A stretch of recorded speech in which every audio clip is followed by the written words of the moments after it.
এই জন্য আল্লাহ পাক রব্বুল আলামিনের এক বান্দা কবিতায় বলেন, রহমতে হক বাহানা মে জওয়াদ, রহমতে হক বাহানা মে জওয়াদ।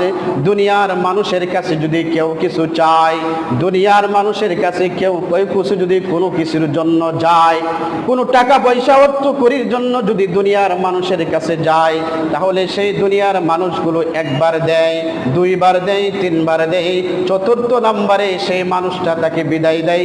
যাও যাও যাও, তোমাকে একবার আসছো তোমাকে অর্থ করে দিয়েছি, দুইবার আসছো তোমাকে অর্থ করে দিয়েছি, তিনবার আসছো তোমাকে সম্মান আর ইজ্জত করে তোমাকে সম্মান করেছি, যাও এখন আর তোমাকে দিতে পারবো না, যাও এখানে তোমাকে আর সহযোগিতা করতে পারবো না। কবি বলেন, রহমতে হক বাহানা মে জওয়াদ। বান্দাকে ক্ষমা করবার জন্য মসজিদের মধ্যে রহমত নাজিল করেন, বান্দাকে ক্ষমা করবার জন্য কাবায়ে হাতিমে রহমত নাজিল করেন।